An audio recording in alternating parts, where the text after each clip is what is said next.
Saturday night main event, WWE just passed by right before Evolution. And man, there was a lot of shenanigans going on that whole PLE.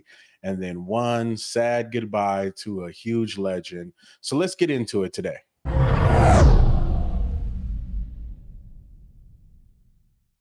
If you're here, you landed on the Collard Greens TV page, your number one stop for all things nerdy and wrestling based.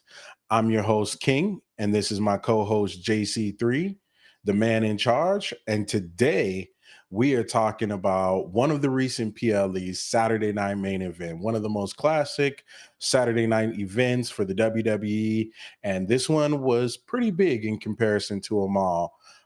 So let's just jump into the first match and let's just go through what we think about each one of them. The first match is going to be Randy Orton, who came out with entertainer Jelly Roll, against Drew McIntyre, who came out with Logan Paul. Jay, kick us off. What'd you think of that match? Of course, welcome everybody. As far as the match goes, I thought it was a pretty good physical bout that Randy Orton and Drew McIntyre had.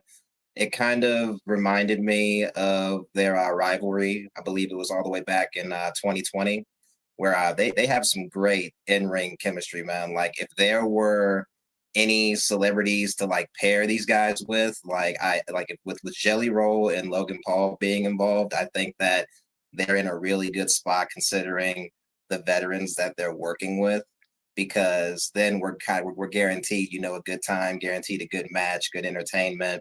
I don't I'm not, I know Jelly Roll, not the biggest fan, but I do like what he does. I do like that he is a wrestling fan, and you can just see the passion that he has being out there. Um, Logan Paul is Logan Paul. He's a tremendous athlete. Uh, and it's funny to me how when he first got to WWE, they wanted to make him a baby face, but he is a true heel. But he's doing a great job as a heel. He's just being himself. So yeah, he's there. I did like the fight. I did like the bout. I think the right guy went over with Randy Orton, getting the win over McIntyre. But I also like we set up, pretty much a tag team match that we'll be getting in SummerSlam with Randy Orton against Jelly Roll. I'm sorry, Randy Orton tagging with Jelly Roll and McIntyre tagging with Logan Paul for SummerSlam. I think that's going to be a very entertaining match, and I'm very intrigued to see what Jelly Roll does in the ring. But what did you think, Kay? So, to be honest, what you mentioned about the tag match that they kind of set up, I find that to be, for me, the most interesting. I haven't seen a lot of matches between Randy Orton and Drew McIntyre. I wasn't watching at the time where they had like a few of their real big knockout drag amounts. And by the time I came back, they were both in their own feuds doing their own thing. So it was kind of good to see them have some bouts. They do have some great chemistry. I mean, a lot of setups for each one of their moves that kind of were like, oh, is it going to happen? Is it going to happen? And we knew there was going to be some shenanigans, right? Like knowing that Logan Paul's there, there's no match where he's standing out there that there wasn't some shenanigans going to be involved. So I did like the match, and I like more what it sets up for SummerSlam, which is that tag team match you mentioned. It's fun to see Jelly Roll involved. I don't know a whole lot about him. I do like his music. And I'm just like you, I'm happy that he's a WWE fan and he's kind of there, and really showing that. So I'm happy that he's around. Logan Paul, like you said, it's Logan Paul, take him or leave him. An incredible athlete. He's incredible as an athlete, but he's also like, meh, he's Logan Paul. So it's fun to have him when he's there, but who cares at the same time? So I'm more I know. interesting. I'm more interested to see what this match will set up with that tag team that they're gonna have going into SummerSlam. So let's move right along to the next one. The next match is Solo Sokoa, United States champion, against his older brother Jimmy Uso for the belt. What'd you think of that bout? Uh, Again, another match with a lot of shenanigans that are involved. Again, like my man said, this event had a lot of shenanigans going on, ladies and gentlemen. But I thought the match was pretty good. We've always talked about how great Solo is as a performer, how much he has evolved over time. I love what he's doing with his MFTs now and being the champion. I think this was also a really good spot for Jimmy Uso. The other brother, Jay Uso, is mainly the one that's spotlighted a lot when it comes to the main events. I mean, he's even called, main event Jay Uso. So seeing Jimmy get this spot I thought it was pretty good. I like that he was able to show what he can do as a singles competitor in this. I think that honestly he had better chemistry with Solo in this match than he did with Jay when they fought all the way back at WrestleMania 40. The match really stood out to me with physicality, the new members that Solo has in his group. I love all of them. Actually, I think that they'll continue to grow on us over time. I love the fact that even when we know that Solo ends up winning with assistance from his MFTs, but I love that even after the fact, Jimmy's getting beat down by Solo and his people, and it's like almost. I mean, at that point, when people start getting beat down, it's like if somebody's not going to come, if they're going to come out late, then at that point, what's the point? But while Jimmy's getting beat down, Jacob Fatu does make an appearance to come in for the save, and he gets a gigantic pop from the audience because everybody loves Jacob Fatu, just like Jacob Fatu used to love him some Solo. We're a long ways away from that now, but just seeing the pop what the takeaway I got from that match was the pop that Fatu got at the end of it, just because this dude, like as soon as he gets into the main event scene, he is going to crush it. He is completely over with the crowd. He's over with you and I just can't wait to see what that man does for the future. Hopefully, Big Jim will get more opportunities at singles titles down the line. Hopefully, he'll continue to grow and get better. But right now, I like the spot that Solo's in, and I can't wait to see what else he does with his family. But what do you think?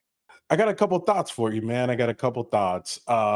My first thought was when they introduced Solo's team as the MFTs, I couldn't figure out what the hell that meant. I could not figure out for the life of me what the hell a MFT was until more recently they said my family tree. And then I was like, oh, okay, that makes sense. So I love their little gang. I love Talatonga. I was thinking about this, I think day before yesterday. That dude is huge. I didn't really realize that looking at pictures of him. I've been following him for a while, but he's usually in the picture by himself. And I didn't realize how big of a Undertaker, Kane, Big Show stature that dude is. So I'm glad he's there. It's gonna really make for some entertaining bouts later on with Bloodline versus MFT and uh Talatonga taking on some of the bigger guys in the WWE. That's going to be interesting. Um, we knew, like you said, when it comes to a solo Sokoa match, there's going to be some shenanigans, man. There's always some shenanigans happening. He came out with the entire group of the MFTs, and Jimmy came out by himself. So we kind of knew what it was going. We knew Solo was going to get the win. They weren't going to, take the title off of him yet and give it to Big Jim. I love Big Jim. I know you do too. Yes, So I I do. love that he's getting more time solo wise, not to make it a pun, but getting more solo matches and being out there because Jay has got a lot of the love and rightfully so.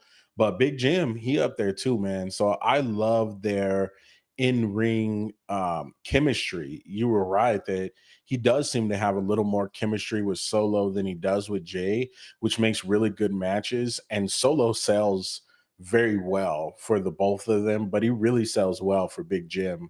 The only thing that I couldn't get my head around was kind of what you mentioned in the beginning was like when someone is getting a butt whooped for a minute and nobody comes out, we might as well just have nobody come out because the whole time I was waiting, like, where's Jimmy? I mean, where's Jay? Where's Roman? Where's Jacob?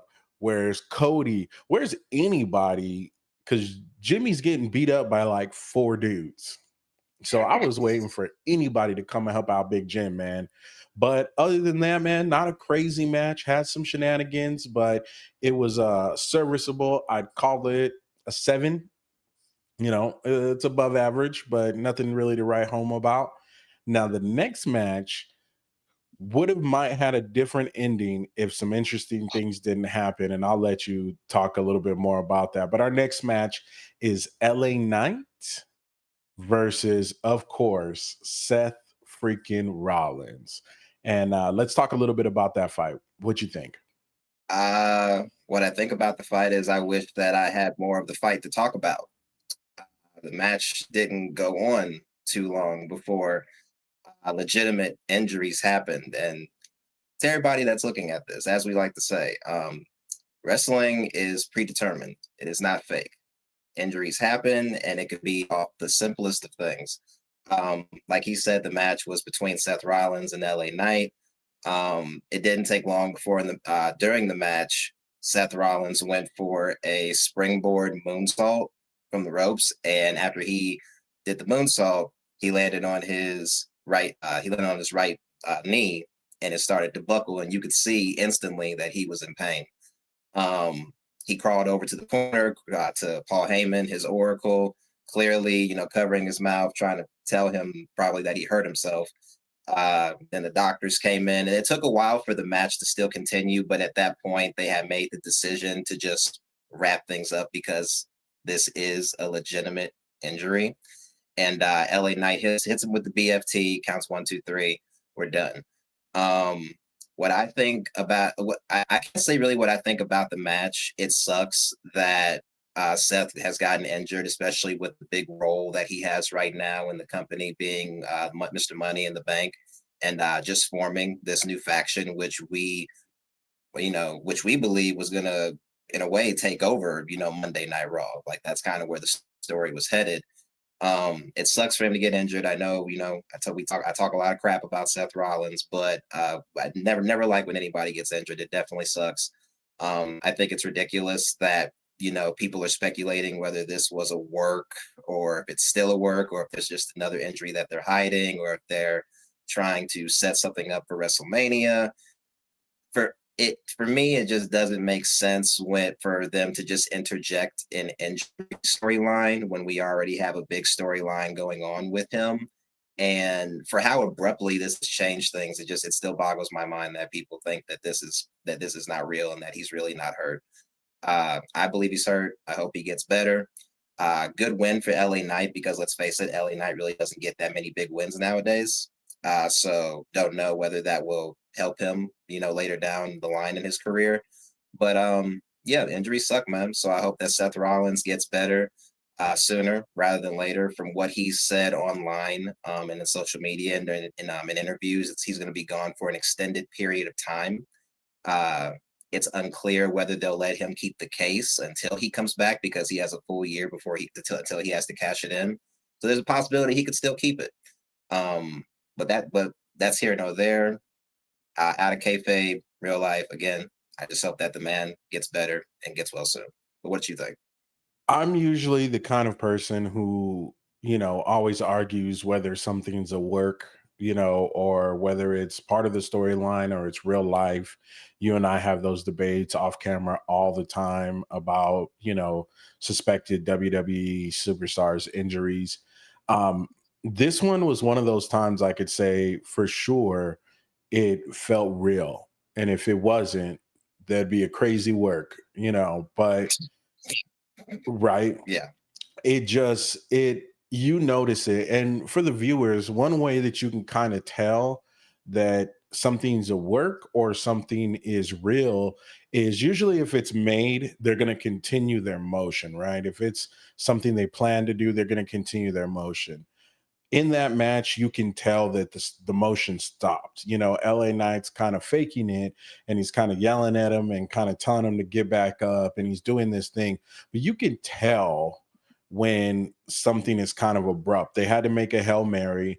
He had to hit his special move, 1, 2, 3, quick count, and it was a quick count. and get them out of there. So I feel Right. bad for Seth Rollins. You know, I'm a Seth Rollins fan, man. And like you said, outside of the kayfabe in real life, I hope the dude, gets healthy. He's in a cool storyline.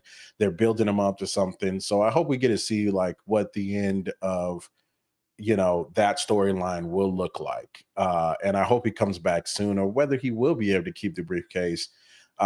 It was just one of those moments where an injury happened. It's live. They had to keep pushing, and they gave us the best they could. Shouts out to everybody who's involved in that match. And Seth Rollins, we hope you get well, man.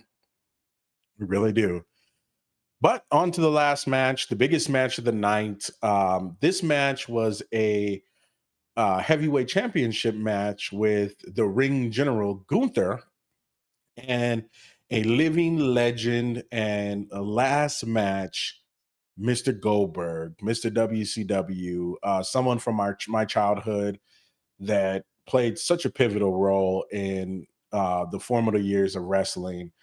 So this was his last match at Saturday Night Main Event, facing Gunther for the heavyweight championship. What did you think, JC3? Overall, honestly, I thought the match was better than I thought it was going to be.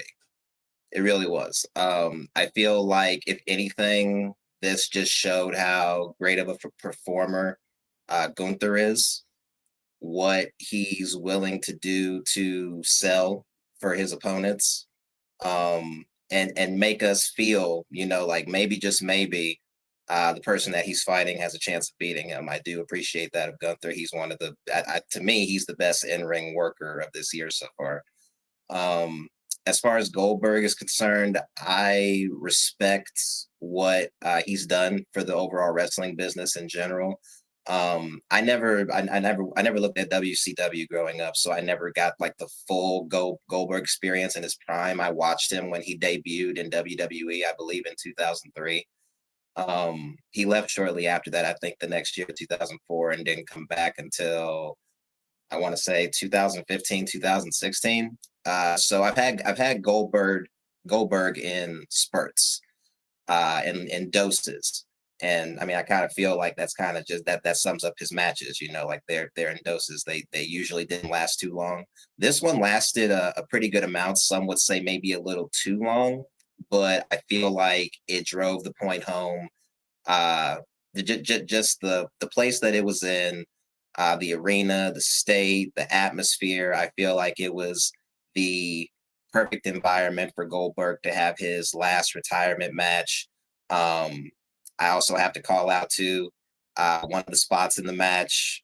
He goes for a spear to hit Gunther, and he ends up hitting Charles Robinson, and the referee, Charles Robinson, and obliterates him. This is the same referee that got like shoulder checked by Cena at the last PLE. Like this, that ref is earning his money, and I hope they give him a bonus because he's been going through some stuff, boy. Um, it was also it was nice to see Goldberg actually pull off a jackhammer. Didn't expect to. I really didn't think he was going to try to do it, given his age, but I think he looked pretty good. Nice jackhammer. Ultimately, Gunther was able to come back. He hooks the sleeper on him. I do think that was a fitting way for Goldberg to go out because he didn't even tap. He just passed out, which I think is justifiable and a good way for a legend of his caliber to go out in his last match. So I honestly was satisfied with the results of the main event. And even though his retirement speech was cut off before he could really start, you could look at the whole speech, which I think is like 10 minutes on YouTube, for everybody to see. So I believe that Goldberg had a good send off, or as good as he could ever get, given his history with the company. Uh, I think that, but I don't think that he thinks that. But I'll let you cover that, King. What you think? This was a big deal for me, growing up in the Monday Night Wars of Raw and Nitro, and being one of those kids who literally was flipping back and forth on the TV channel to try to catch both of the craziest moments on those shows. Goldberg meant a lot to most of us who watched that generation. So it was great to see that they were going to let him come back for one last match. And great to see the reception, the walkout that he got from the back room, the same people who walked him out, especially the one security guard, his kids, the pyro. It was good to see that energy. He's the only person that I've ever seen take a Gunther chop to the chest and leave it and shake it off like it was nothing and kind of smirk and laugh. I really love to see that they gave him his just deserves. I think a lot of the older wrestlers from his generation deserve to have something like that. Now, I've proposed a better idea of like, why don't we have, a match specifically for those golden age wrestlers or the older age wrestlers? But if they're going to retire him out, and hey, it was in Georgia, in Atlanta, where WCW was, where he's from, it's good to have him out there. He had a nice speech. It did get cut off. I saw the whole thing, but I was happy that he was there. Of course, he wasn't going to win. Gunther's the champ right now, and there's no point to putting a belt on a dude who's retiring the same day. Excuse me. So I knew he wasn't going to win, but I'm glad that he got to do it. I'm glad that he got a send off. He wasn't exactly happy afterwards about the send off, but we'll leave that to the debates in the comment section. Y'all could tell us what you thought of the Goldberg send off. Was it good enough? Was it enough? What'd you think of this PLE? Did you enjoy the matches? It was only 4, but it was fun. The next day was Evolution, which will be the next WWE podcast on this podcast. And then the actual next episode will be Fantastic Four, which comes out this Friday, which we're here really excited to see. So please go down in the comments, like, share, subscribe. We appreciate you guys engaging with us. Let us know what you thought of this PLE or some of the ones in the past, or something that you wanted us to cover and maybe we missed. We always appreciate and love all of our supporters and people out there. So from the channel, I'm King, and that's JC3, and we always appreciate you guys. Thank you all for the support. Please leave your comments of what you think of this review. Also, what you think of the Goldberg Gunther match. I'll give you my thoughts real quick. It's not going to be long. Simply put, be grateful when you get opportunities that don't need to be given to you, that could have been given to somebody else that is actually working every single day. Bill Goldberg, be grateful. Just be grateful. That's my message, not just to Goldberg, but to anybody who loves wrestling, loves life. Be grateful for what you got, and don't complain and burn bridges, because I think that's what this man might have just done.